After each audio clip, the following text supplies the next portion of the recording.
Bisa berbesar. Kita lihat ya. Nah, ini 6 ciri profil pelajar Pancasila. Yang pertama adalah beriman. Assalamualaikum warahmatullahi wabarakatuh. Yang kedua berkebinekaan moral. Selamat siang semuanya. Wabarakatuh. Mandiri dan berkali kritis. Ya. Nah, apa saja ini yang dimaksudnya? Waalaikumsalam warahmatullahi wabarakatuh. Bu Rika dimatikan mute berisik dari ruangan Bu Rika, berisik dari ruangan Bu Rika. Yang lain kita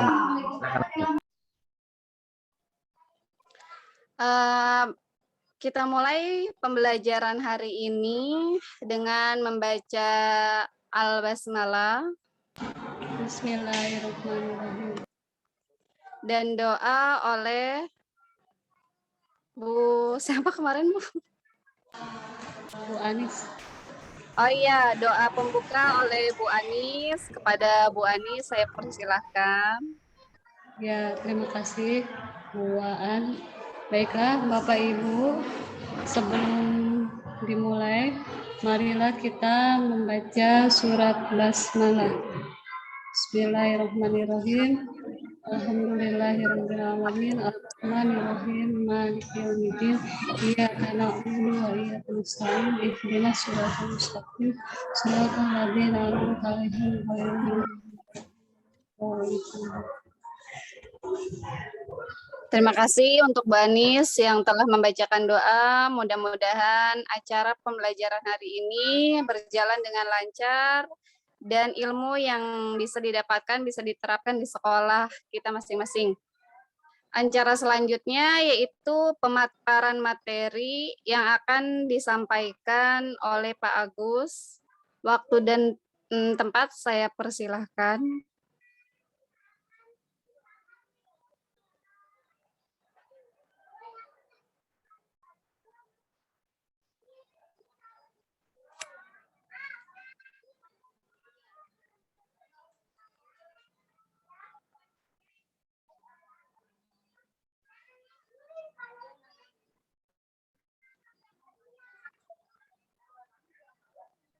Ya, silakan Pak Agus. Assalamualaikum warahmatullahi wabarakatuh. Waalaikumsalam warahmatullahi wabarakatuh. Waalaikumsalam warahmatullahi wabarakatuh. Ya, terima kasih kepada Ibu Aan yang telah memberikan kesempatan kepada saya. Syukur kita kepada Allah, hari ini kita bisa Sama-sama, Kak. ketemu lagi dalam kegiatan virtual meeting. Kegiatan kita dalam rangka diklat ya, sekaligus kita ingin terus meningkatkan kualitas diri. Shalawat dan salam kepada baginda Nabiullah Muhammad SAW serta keluarga dan para sahabatnya. Bapak dan Ibu, tentu sebelum acara kita mulai, mari kita buka sama-sama dengan membaca basmalah. Bismillah. Bismillahirrahmanirrahim. Dan tentu supaya kita agak sedikit refresh Bu ya, kita biar sedikit semangat. Ini sudah sore nih. Di jam saya sudah menunjukkan pukul berapa nih? Jam 4:20. Sudah cukup sore. Dari pagi kita beraktivitas di sini sebagai bentuk dedikasi kita sebagai guru untuk anak-anak kita tentu ya. Baik, untuk ice breaking, ada yang ingin memandu di sini? Oh iya, alhamdulillah. Bu Rika, silakan Bu Rika. Saya suka seperti ini. Saya yang aktif. Silakan Bu Rika. Oke, Bapak Ibu sekalian, ya. Nanti saya akan pandu ice breaking-nya. Di sini kalau saya ucapkan Assalamualaikum, Bapak Ibu bilang, Alhamdulillah saya kuat, saya hebat, ya. Saya kuat, saya hebat. Terus kalau saya bilang Indonesia merdeka, bilang jaya, jaya sampai 3 kali. Oke. Ya, paham Bapak Ibu? Sip, paham. Oke. Baiklah kita mulai ya. Assalamualaikum warahmatullahi wabarakatuh. Bapak Ibu sekalian, saya kuat. Saya kuat. Saya kuat, hebat. Saya hebat. Kalau saya bilang Indonesia merdeka, bilangnya jaya, jaya, jaya. Jaya. Oke. Jaya, jaya.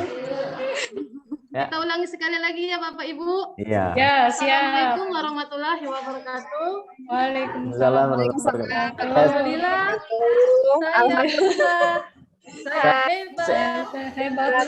Ya. Kalau saya bilang Indonesia merdeka, jaya, jaya, jaya. Eh, Jaya, jaya. Ya itu saja mungkin ice breaking dari saya ya Bapak Ibu. Terima kasih. Sama-sama, Bu.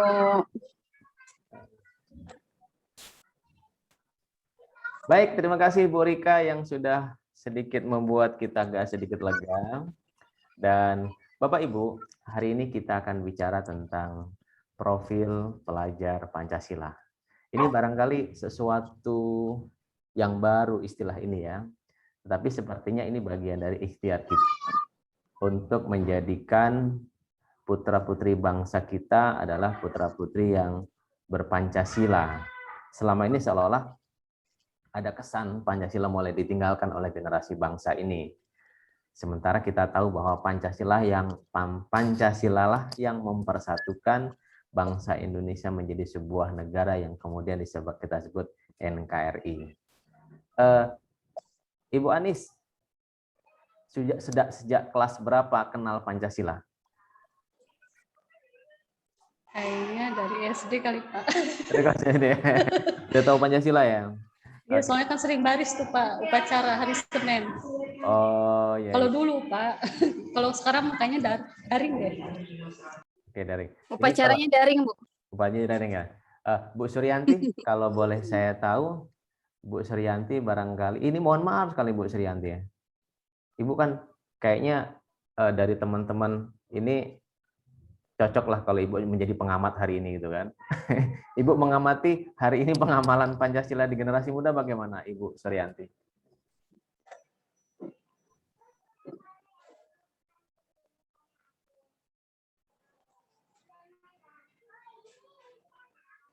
Ibu ada di suara, bermasalah di suara ya? Suara nggak kedengeran, masih mati itu mic-nya Pak. Oh nggak bisa. Oh ya oke, saya baik. Oh ada kendala di sana, baik. Kalau Bu Filia deh, mungkin masih golongan milenial nih. Kalau Ibu melihat generasi saat ini kaitannya dengan pengamalan Pancasila, Ibu Filia melihatnya bagaimana Bu Filia? Assalamualaikum warahmatullahi wabarakatuh. Waalaikumsalam. Menurut pandangan Filia, mungkin kalau dilihat pada zaman sekarang ya, malah lebih merosot ke bawah deh. Merosot ke bawah ya. Kayaknya sekarang lebih, gimana ya, Pancasilanya sekarang, apalagi sudah daring gini ya, kayaknya lebih gimana gitu. Gimana nih? Lebih merosot ke bawah. Jauh dari nilai-nilai Pancasila gitu ya mungkin ya? Iya. Iya, dari ketuhanannya, dari kemanusiaannya, dari persatuannya, dari kerahyatannya, dari keadilan sosialnya gitu Bu ya? Iya kayak gitu. Oke, terima kasih Ibu Filia yang sudah membantu saya. Baik Bapak Ibu, kita akan memulai. Saya akan coba share screen saya dengan kaitannya dengan materi yang akan saya sampaikan, yakni profil pelajar Pancasila.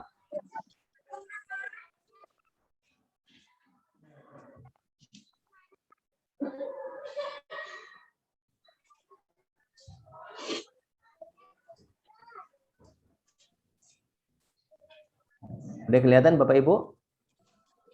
Sudah, Pak. Sudah. Oke. Profil pelajar Pancasila. Mungkin ada yang belum kenal nama saya.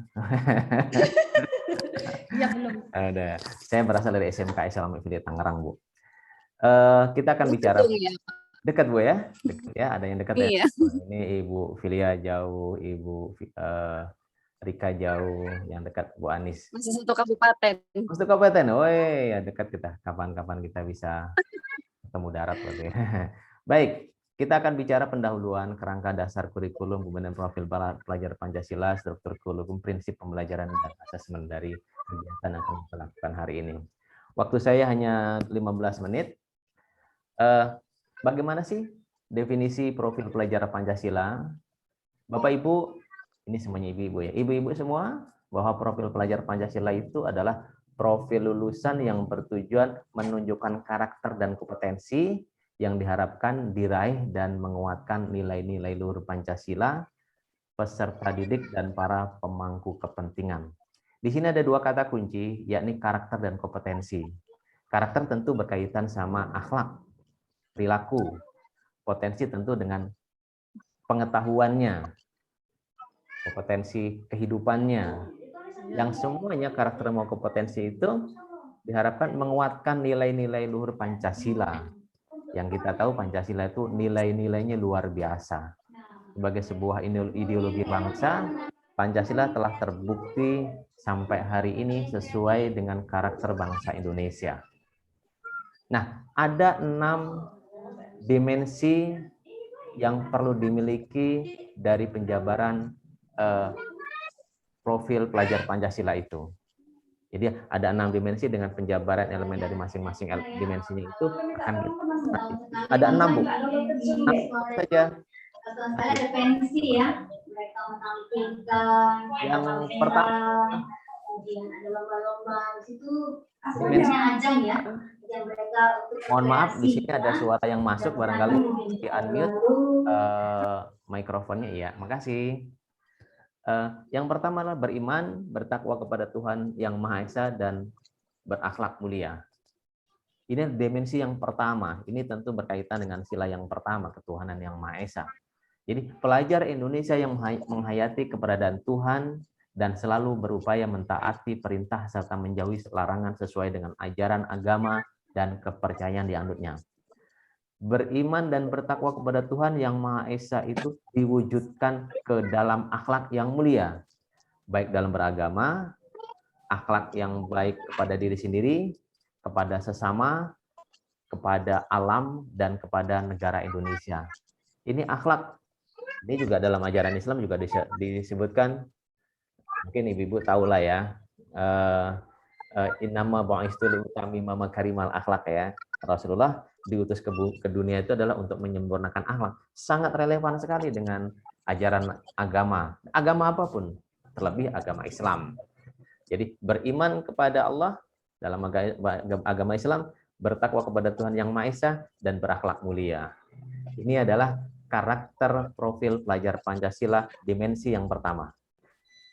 Kemudian dimensi yang kedua, yakni dimensi yang berkaitan dengan berkebinekaan global.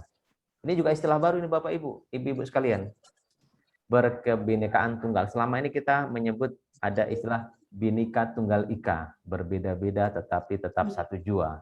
Sekarang kita ada istilah baru, berkebinekaan global. Jadi pelajar Indonesia yang berkebinekaan global memiliki identitas diri yang matang. Identitas diri sebagai orang Indonesia yang berpancasila, mampu menunjukkan dirinya sebagai representasi budaya luhur bangsanya, sekaligus memiliki wawasan serta keterbukaan tentang eksistensi ragam budaya daerah, nasional, dan global. Jadi kita sekarang membawa anak-anak itu sebagai masyarakat internasional. Jadi kebinekaannya pun global, mendunia. Pelajar Indonesia memiliki sikap menghormati keberagaman dan toleransi terhadap perbedaan. Bukan hanya perbedaan dalam negeri, kita sudah tahu persis lah kalau Indonesia berbeda-beda. Ternyata di luar sana lebih lagi banyak perbedaan-perbedaan. Kita harus menghormati keberagaman itu. Untuk mencapai berkebinekaan global, pelajar Indonesia harus dapat mengenal dan menghargai budaya, dapat berkomunikasi dan berinteraksi antar budaya, berinteraksi dan bertanggung jawab terhadap pengalaman kebinekaan serta keberkeadilan sosial. Jadi sebagai pelajar Indonesia, nanti ketika berada di kancah internasional, dia harus memahami bahwa di luar sana banyak yang berbeda dengan budaya Indonesia. Mungkin kita sering ada kejahatan rasis, karena antar ras yang berbeda kemudian terjadi konflik satu dengan yang lain. Nah, sebagai pelajar Pancasila harus berkebinekaan global. Jadi saling menghargai perbedaan-perbedaan bukan hanya antar warga bangsa Indonesia, tetapi juga secara internasional. Karena menjadi sebuah keniscayaan sekarang itu Bapak Ibu, anak-anak kita itu sudah berpikirnya internasional, global. Kita tidak tahu hari ini kayaknya kita kalau mau ke Singapura, Malaysia, jauh banget, susah banget ke sana. Tapi anak-anak kita itu nanti sangat mudah untuk ke sana karena sudah berpikir secara global. Kemudian yang ketiga, profil pelajar Pancasila itulah dimensi mandiri. Apa maksudnya? Bahwa pelajar Indonesia itu harus memiliki prakarsa atas pengembangan dirinya. Prakarsa itu berarti ide untuk mengembangkan dirinya yang tercermin dalam kemampuan untuk bertanggung jawab, memiliki rencana strategis, melakukan tindakan dan merefleksikan proses dan hasil pengalamannya. Untuk itu, pelajar Indonesia perlu memiliki kesadaran akan diri dan situasi yang dihadapi, serta memiliki regulasi diri. Regulasi diri itu prinsip-prinsip yang kuat dalam dirinya. Sebagai orang Indonesia yang mengangkat nilai-nilai luhur bangsa, sehingga identitas diri sebagai bangsa Indonesia itu tidak termakan oleh budaya-budaya luar, budaya-budaya asing. Itulah yang kemudian disebut sebagai dimensi mandiri. Bapak Ibu yang saya hormati, itulah dimensi yang ketiga. Dimensi mandiri. Profil pelajar Pancasila harus adalah pribadi pelajar yang mandiri. Kemudian yang berikutnya, dimensi bergotong royong. Ini adalah nilai-nilai sudah mulai pudar Bapak Ibu. Bergotong royong dan saling menolong. Ini sudah mulai pudar. Sekarang kalau kita melihat ada orang jatuh misalkan begitu, dia bukan langsung ditolong, tapi dilihat siapa dulu yang jatuh gitu kan. Empati, peduli terhadap kondisi lingkungan perlu ditingkatkan. Jadi pelajar Indonesia memiliki kemampuan untuk melakukan kolaborasi dengan sukarela agar kegiatan yang dikerjakan dapat berjalan lancar dan mencapai tujuan untuk kebaikan bersama. Jadi pelajar Indonesia selalu berusaha melihat kekuatan-kekuatan yang dimiliki setiap orang di sekitarnya. Tidak individualis, tapi bersama-sama yang dapat memberikan manfaat bersama, mencegah terjadinya konflik, dan tidak memaksakan kehendak pada orang lain. Ini nilai gotong royong ini Bu ya, sekarang sudah mulai jauh dari pelajar-pelajar kita. Kita tahu dahulu bagaimana orang-orang kalau di kampung saya dulu pernah ingat sekali, memindahkan rumah itu, satu dusun rame-rame mengangkat rumah dari satu tempat ke tempat yang lain. Atau orang ketika mau menanam padi, satu RT itu rame-rame menanam padi dari milik satu orang. Cukup dikasih makan bareng-bareng, udah cukup, nggak perlu dibayar. Nanti gantian ke sana, gantian ke sana. Pekerjaan selesai. Jadi kompetensi orang lain harus kita hargai dan menjadi kekuatan bersama untuk bergotong royong. Gitu. Jadi itu adalah dimensi bergotong royong. Kemudian dimensi yang kelima, Bapak Ibu yang saya hormati, adalah bernalar kritis. Nih, ini agak sulit di bagian bernalar kritis ini ya. Jadi pelajar Pancasila itu harus bernalar kritis. Agak susah nih. Masih belibet ya. Jadi pelajar Indonesia yang bernalar kritis itu berpikir secara objektif, sistematik, dan saintifik. Jadi ada nilai ilmu pengetahuannya, bisa dipertanggungjawabkan kalau maksud saintifik itu, dengan mempertimbangkan berbagai aspek berdasarkan data dan fakta yang mendukung, sehingga dapat membuat keputusan yang tepat. Kemudian dan berkontribusi memecahkan masalah dalam kehidupan, serta terbuka dengan penemuan baru. Tidak kalau orang dahulu sebetulnya tidak konservatif, tidak kaku dengan pola lama dia. Jadi saat ini harus bersifat terbuka lah. harus siap dengan perubahan-perubahan. Dunia begitu cepat berubah. Perubahan teknologi luar biasa. Sekarang kan kita kenal dengan era revolusi industri 4.0 gitu kan. Dahulu ada masa mesin uap, kemudian mesinnya industri, kemudian mesin komputer, sekarang digitalisasi semua. Kita harus mengikuti itu. Kita yang sudah tua-tua pun, oh ibu-ibu masih muda-muda ya, saya yang masih tua pun harus mengikuti perkembangan itu. Perkembangan digitalisasi semua sedang bentuk digital. Uang nanti digital, belanja digital. Suatu saat yang semuanya itu offline, semuanya langsung akan tergilas oleh semua aplikasi digital, gitu kan? Mungkin ibu-ibu sekarang di dompet itu nggak ada lagi uang 100.000, 50.000, mungkin nggak ada barangkali, adanya ATM, seperti itu ya, dan yang lainnya. Untuk bernalar kritis, pelajar Indonesia perlu memperoleh dan memproses informasi serta gagasan dengan baik, lalu menganalisa dan mengevaluasinya, kemudian merefleksikan pemikiran dan proses berpikirnya. Artinya apa? Jadi kita tidak bisa diam saja hanya sebagai user, Bu ya. Saya katakan pelajar kita harus diajarkan bagaimana dia menjadi seorang yang menemukan sesuatu, dia berpikir kritis, bukan semata-mata terus menjadi seorang pengguna saja. Tapi harus menemukan dari hasil bernalar kritis tadi.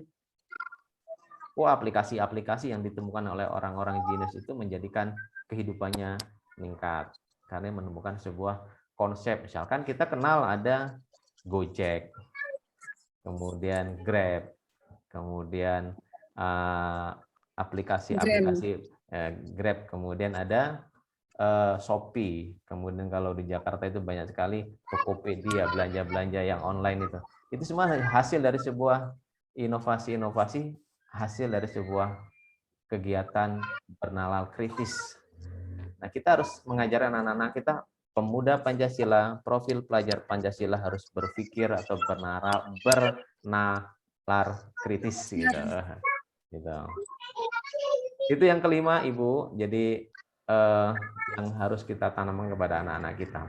Kemudian yang terakhir, karena memang ada 6 dimensi yang itu harus kita ingat, karena kita sebagai guru tentang profil pelajar Pancasila itu harus sudah terinternalisasi dalam diri kita, Bu. Yakni kreatif yang keenam. Pelajar Indonesia harus mampu memodifikasi, menghasilkan sesuatu yang orisinal, bermakna, bermanfaat, dan berdampak dalam bentuk gagasan, tindakan, dan karya nyata secara proaktif dan independen untuk menemukan cara-cara lain dan berbeda untuk bisa berinovasi. Ini kalimatnya sangat tinggi kalimatnya, Bu ya. Jadi kreatif itu ternyata ada situ mampu memodifikasi, menghasilkan sesuatu yang orisinal. Orisinal berarti asli karyanya, kemudian bermakna, bermanfaat, dan berdampak dalam bentuk gagasan, tindakan, dan karya nyata secara proaktif dan independen, mandiri untuk menemukan cara-cara lain dan berbeda untuk bisa berinovasi. Ini adalah pelajar-pelajar Pancasila, profil Pancasila harus kreatif. Enggak diem aja gitu. Makanya kita sebagai guru-guru bagaimana kita mengajak anak-anak itu untuk kreatif, bergerak, melakukan sesuatu yang baru. Maka nanti ada istilah project based learning gitu ya. PJBL, pembelajaran yang mengakomodasi semua beberapa bidang studi dari KD yang ada menjadi sebuah proyek. Misalnya kelas 10 membuat proyek A, kelas 11 membuat proyek B, kelas 12 membuat proyek C. Seperti itu. Jadi kreatif harus kreatif. Jadi, pelajar Indonesia itu kreatif adalah pelajar yang bisa menghasilkan gagasan, karya, dan tindakan yang orisinal, asli, bukan imitasi, bukan itu saja, memiliki keluasan berpikir dalam mencari alternatif solusi dan permasalahan. Inilah yang kemudian disebut sebagai orang-orang kreatif, sebagai dimensi yang keenam dari profil pelajar Pancasila. 6 dimensi ini harus dimiliki oleh guru terlebih dahulu. Nah, itu yang mungkin menjadi PR kita sebagai guru ya. Bagaimana mungkin anak-anak kita akan memiliki 6 dimensi untuk terwujud sebagai pelajar dengan profil Pancasila bila kita tidak membangun, menyemangati mereka dan kita belum memiliki itu. Jadi kita harus memiliki 6 dimensi profil Pancasila sehingga kita bisa memberikan kepada anak-anak penguatan kepada mereka. Bapak Ibu yang saya banggakan,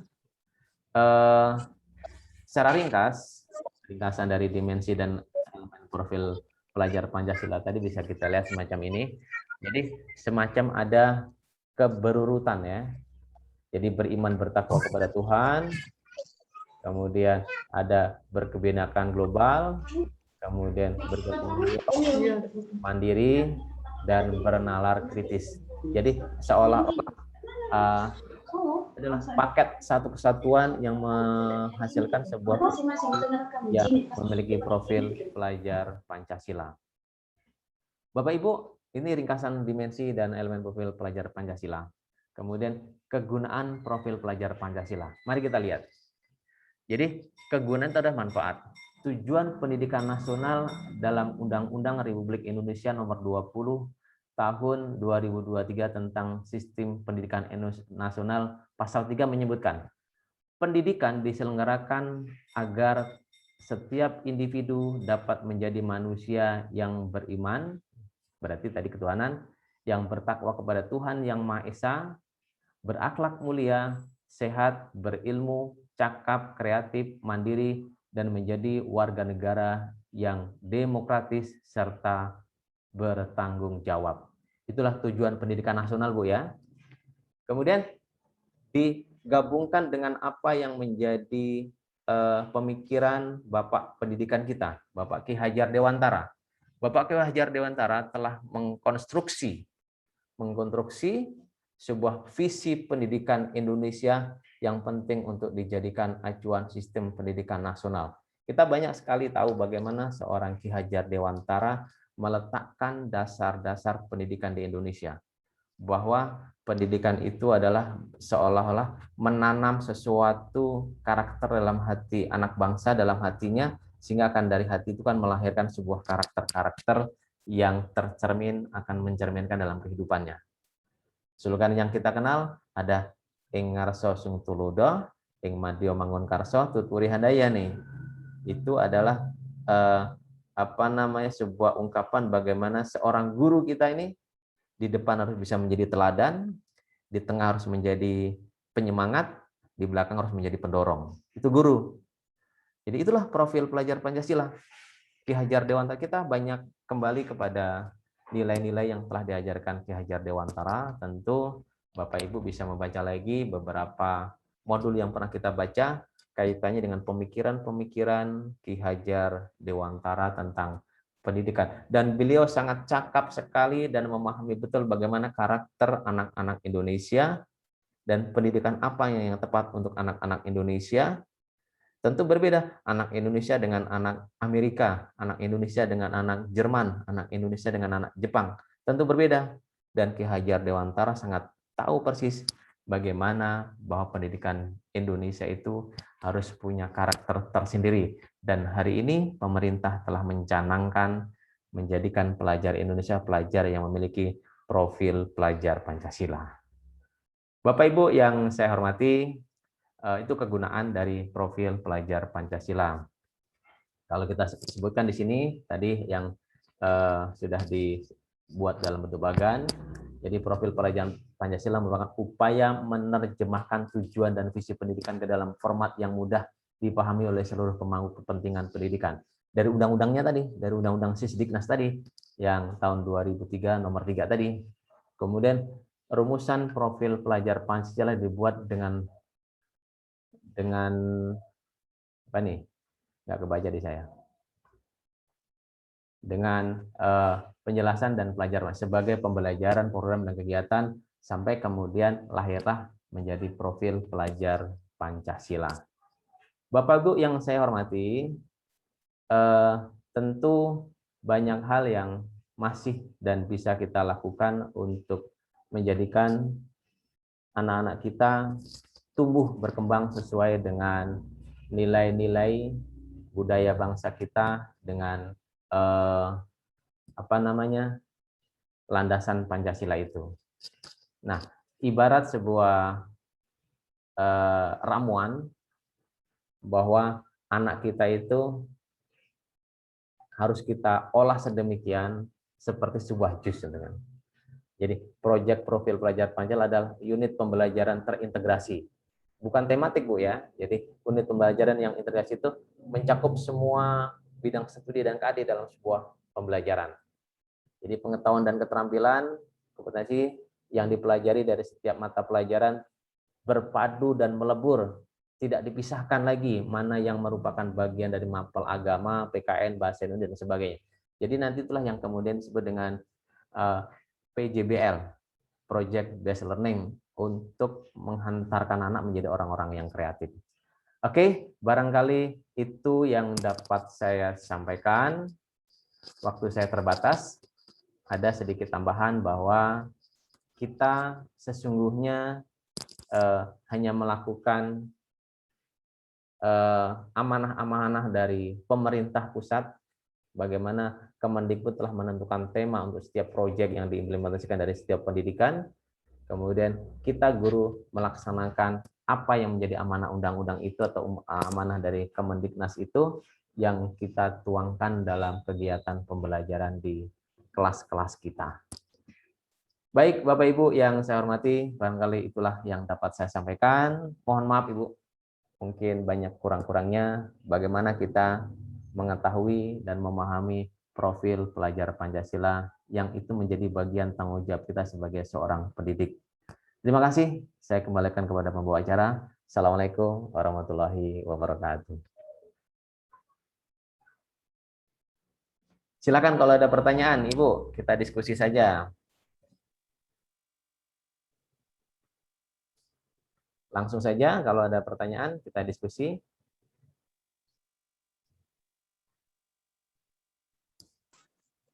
Ya, silakan Ibu, Bapak, Ibu yang mau bertanya.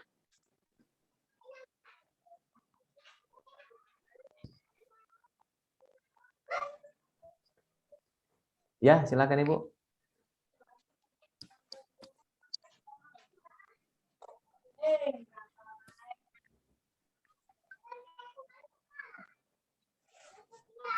Baiklah Pak Agus, saya yang ingin bertanya Pak Agus. Oke, silakan Ibu Rika mau Iya. bertanya, Bu Rika. Ini Pak Agus berkaitan dengan profil Pancasila yang ingin saya tanyakan Pak Agus, bagaimana menjadikan anak bernalar kritis karena kebanyakan anak-anak kita pada saat ini apalagi pembelajaran daring Pak ya.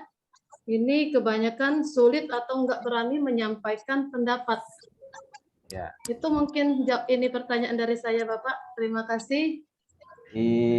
Luar biasa nih Bu Rika pertanyaannya. Jadi bagaimana kita memberikan rangsangan kepada anak-anak supaya bernalar kritis ya atau berpikir kritis. Tapi belum saya jawab, barangkali ada Ibu bisa bantu saya. Siapa kira-kira? Ibu pendapatnya apa nih kira-kira? Ibu yang lain barangkali kita diskusi, kita relax aja lah Bu. Nanti kalau semua dari saya seolah-olah saya paling pintar nih di sini. Ada Ibu ingin coba? Bagaimana Bu cara membangkitkan nalar kritis anak-anak? Sementara anak-anak sekarang tuh jangankan mau angkat tangan, ngomong, mau angkat tangan aja takut duluan, gitu kan? Gitu ya, mau menyampaikan pendapatnya takut. Aduh Bu Srianti terkendala di suara ya. Ibu cabut aja dari itunya, kemudian Ibu ngomong langsung dari ke laptopnya, barangkali bisa malah. Nggak usah pakai headsetnya. Ya silakan Ibu, ada yang ingin menyampaikan? Bu Suryanti sebenarnya ada nih kayaknya nih. Ibu mau menyampaikan? Nggak bisa suara sama sekali ya? Oh nggak bisa. Bu Anis? Nah di sini ya bagian tantang kita juga. Kadang-kadang kita, iya Bu Anis yang mau menyampaikan? Ya Pak Agus, terima kasih. Kenapa sekarang ya sesuatu malu gitu kayaknya untuk menyampaikan pendapatnya. Ya karena mungkin ya itu ya Pak ya, kita belajar sebagai guru gitu tidak langsung bertatap muka, Pak. Jadi mereka tuh malu mau nyampeinnya. Paling mereka tuh gini, Pak, japri, nggak langsung di grup jawabannya. Jadi kita tuh Pas tatap muka langsung gimana? Ke tatap muka maksudnya? kalau tatap muka langsung tuh mereka mau gitu menjawab, Pak. Mau menjawab, misalkan kalau sudah lulus kalian mau kemana? Ada yang menjawab mau kerja, mau kuliah, ya saya mah di rumah aja lah Bu gitu. Tapi kalau nanya dia WhatsApp ya Pak, rata-rata ya mereka diem aja kalau nggak ada yang ngeduluin. Ya. Itu dia Pak, menurut saya sih Pak. Jadi Baik.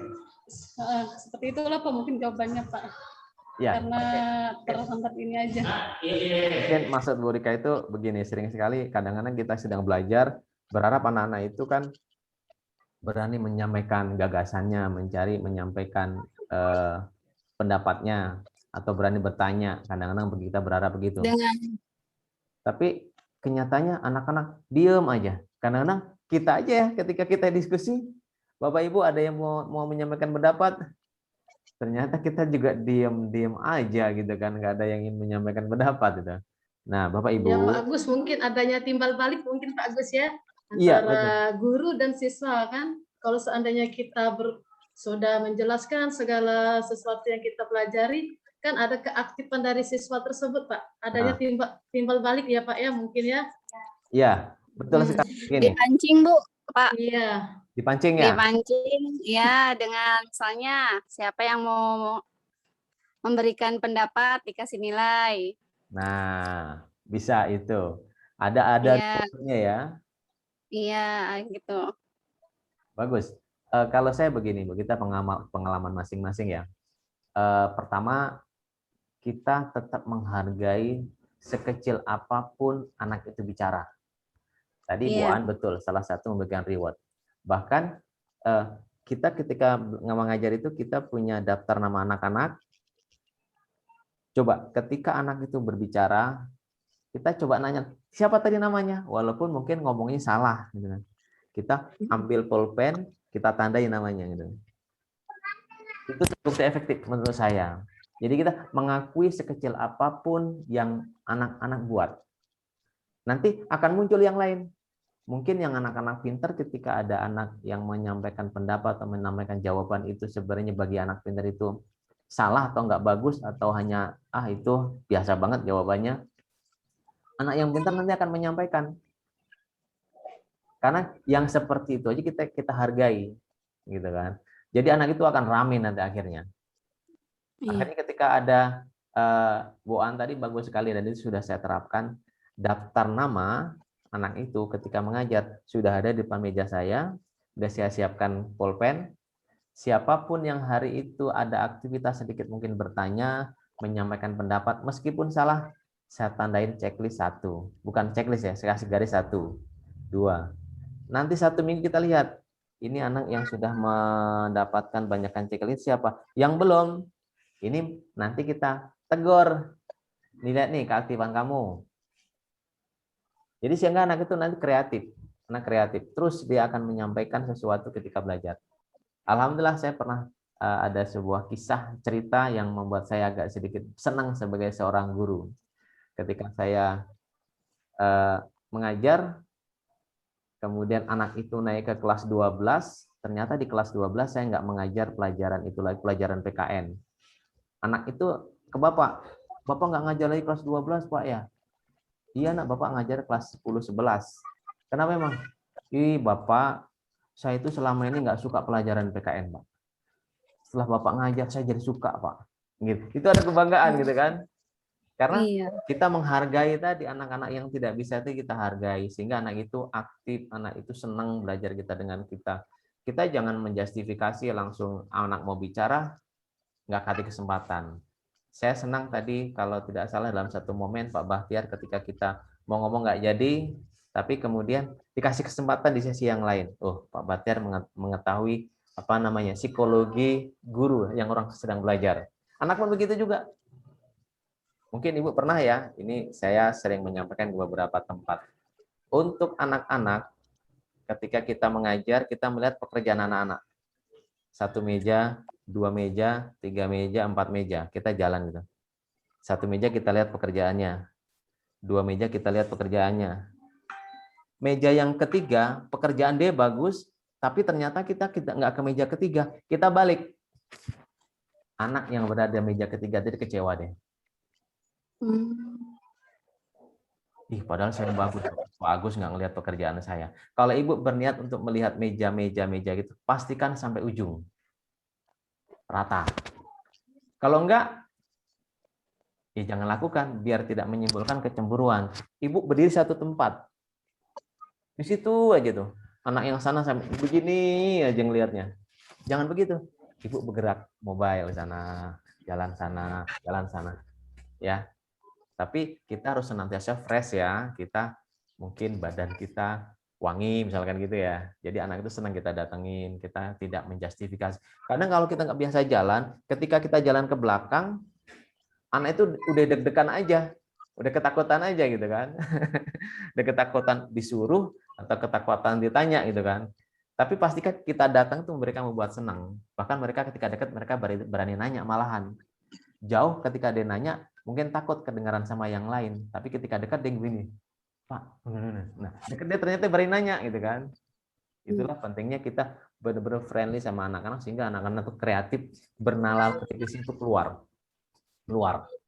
Itu yang saya terapkan. Jadi itulah Bu Rika ya, kita sharing pengalaman saja. Pak Agus, terima kasih Pak Agus atas jawabannya, sangat terkesan. Oke. Bisa menginspirasi ya Pak Agus ya. Oke, siap. Ya. Bisa dicoba di sekolah nanti, Pak. Oke. Kalau sudah tatap muka. Oke, saya kembalikan kepada pembicara barangkali waktu saya sudah habis.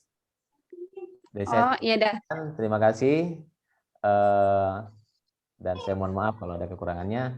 Assalamualaikum warahmatullahi wabarakatuh. Waalaikumsalam. Waalaikumsalam warahmatullahi wabarakatuh. Terima kasih kembali Pak Gus untuk penyampaian materinya. Mudah-mudahan kita semua bisa mengambil ya materi dari Pak Agus ini. Acara selanjutnya yaitu penutup ya, yang akan dibacakan oleh Bu Anis. Kepadanya saya persilahkan.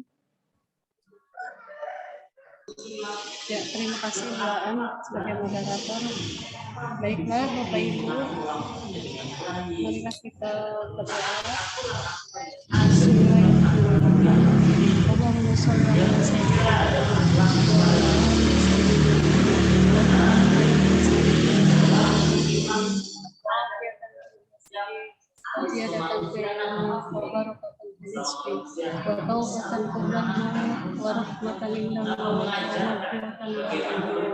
Allahumma inna hawina lana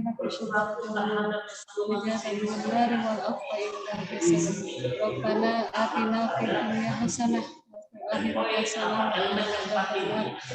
Ighfirli wa li walidayya warhamhuma kama rabbayani shaghira. Subhanaka rabbil izzati amma yasifun. Wassalamu ala mursalin walhamdulillahi rabbil alamin. Alhamdulillah.